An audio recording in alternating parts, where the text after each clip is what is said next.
to get this passed with bipartisan support, and how does that fit into his broader message of bipartisanship, proposing something like this that's that big? Well, I think it fits perfectly into his message of bipartisanship. He wants to work with Democrats and Republicans to address the crises that the American people are facing, whether they live in red states or blue states or Democrats or Republicans. The package was designed based on recommendations from health experts, from economists.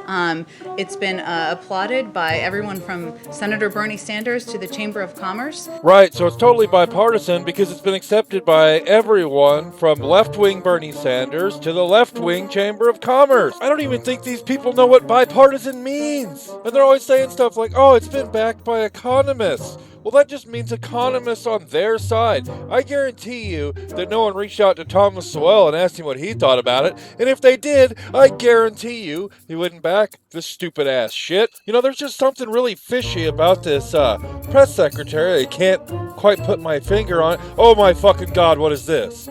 What is that? What the fuck is that?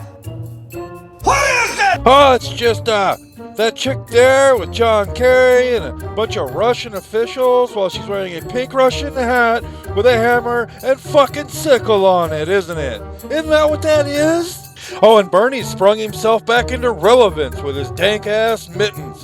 Hey, there's some really funny stuff about those mittens, though, that nobody really knows, I don't think. Someone dug it up for me the other day, and I want to show you.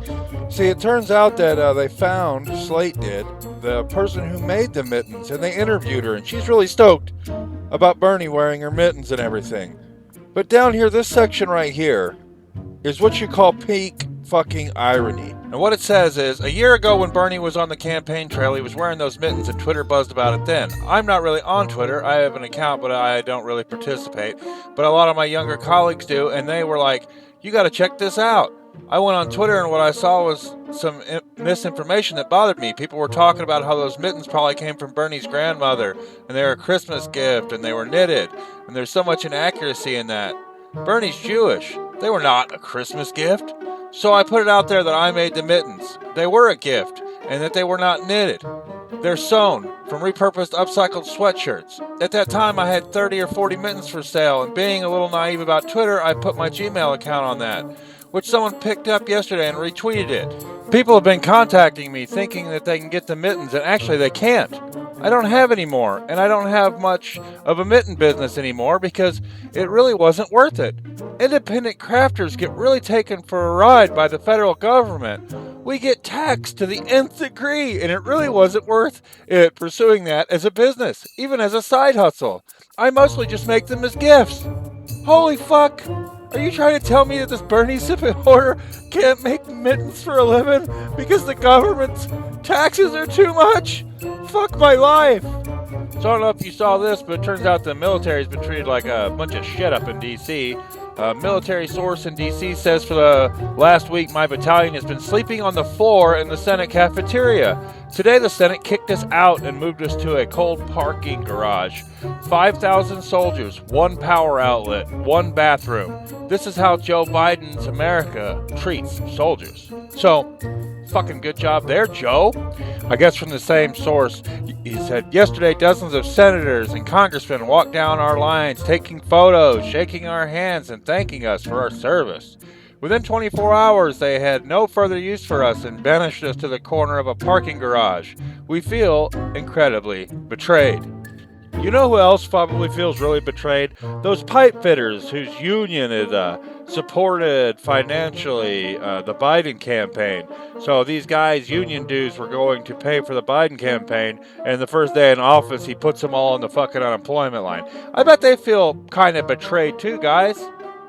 I mean, I'm sure that it has nothing to do with Russian, Ukrainian, and Chinese energy companies sticking millions of dollars in the Biden family's pockets, right? There's no connection. Couldn't be. So after it came out that they kicked the National Guard out of the Capitol onto parking garages, AOC came out and said that all service members are welcome in her office for breaks and snacks. So we took her up on that, and we went to her office, just to find out that she was nowhere to be found and her office was locked. So back to the garage we went. Hey, but you know what? At least AOC got to look like she wasn't a piece of human shit for about 35 seconds. This whole last week in politics has been like a fatality car accident, where people's innards are spread all over the interstate. And as disturbing as it is, you just can't stop looking at it. It's a train wreck. It's a fucking dumpster fire. And while Biden has overturned everything Trump did, he's also overturned the price rating in on pharmaceuticals, so insulin's back up to $800 a vial, and Bernie's just gonna sit in his fucking chair with his mittens and not say a damn word about it. Because Bernie's not really loyal to the things that he talks about. He's loyal to a political party. Everything that he spews is complete fucking horseshit. He doesn't actually believe in. He just hopes you do. I mean, I can't really blame the guy. His followers are stupid as the fucking day is long, and he's been taking advantage of it for years. I mean, why not? I mean, he can get away with whatever he wants. I could probably keep going on for another 30 minutes if I wanted to. I got plenty of other material. The one thing about this is I'm never going to have to worry about material throughout this entire administration. They're just going to keep handing it to me. Thanks a lot, guys. Yeah, thanks for watching. This has been DWB. And remember, don't be a fucking commie.